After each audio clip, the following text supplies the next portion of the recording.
Greetings, pre-calc students. This is Mrs. D, here to talk to you about change of base formula and one other really fun problem. So what in the world is this change of base formula that I never told you about? Well, if you looked it up, this is what you saw.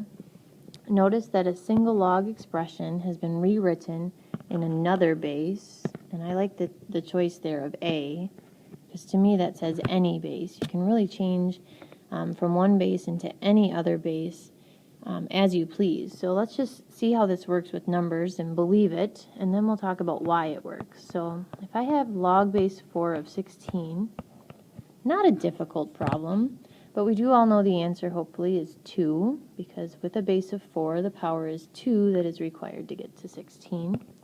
Let's see how we can change this base. Now the two bases I like to change to are base 10 or base E.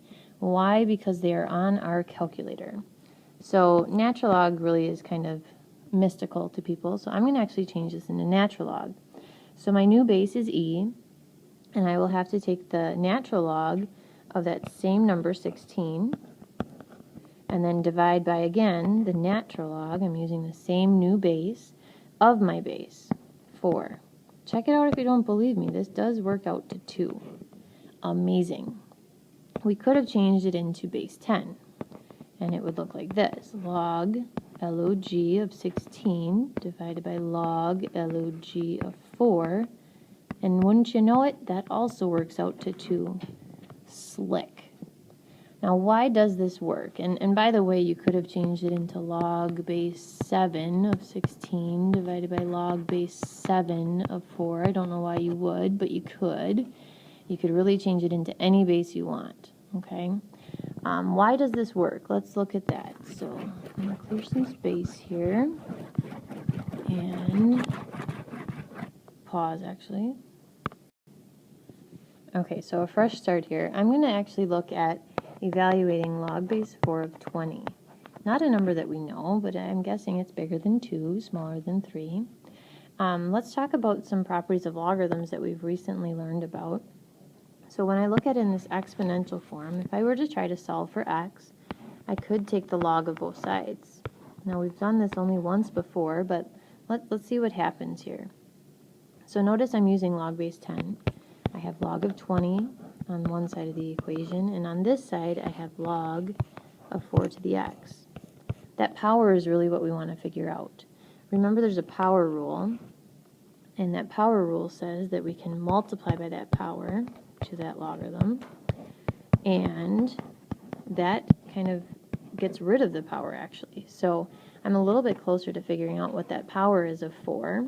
Now all I have to do is simply divide, because this is now a multiplication problem, linear in nature, not exponential.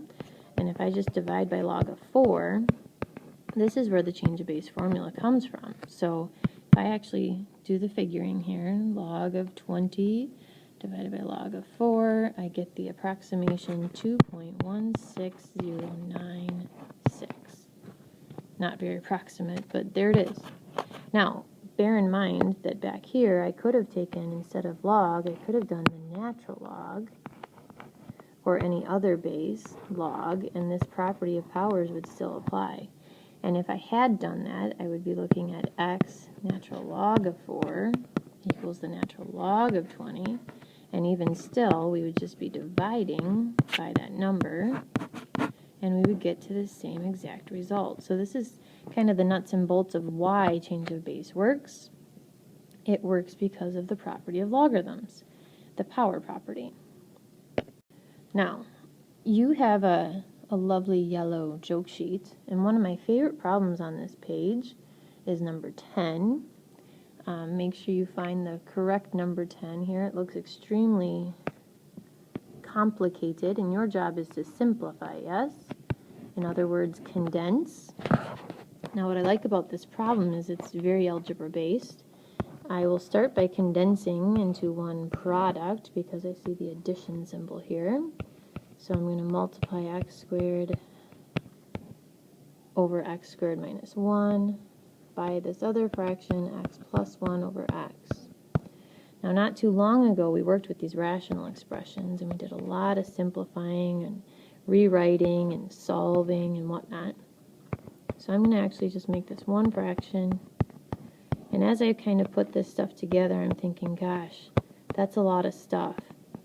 There's no way that this is going to be my answer. It's not simplified. Oh, but wait, we know how to factor. Yes, today is Friday, and I said the F word, factor. So x squared times x plus 1 is seemingly factored already. And then in the denominator, I have a difference of squares, x plus 1 times x minus 1. And there's that little factor of x as well. Ooh, neato, I can move the screen. Now, I'm going to try to simplify, reduce. So I have log of, I see a factor of x plus 1 multiplied and divided. That will undo. And I have x squared over x minus 1 times x. Still not quite simplified until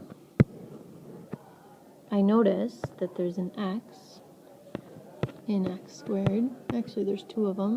There's that x in the denominator. So we will reduce yet one more time. X divided by x reduces to 1, leaving us with x over x minus 1.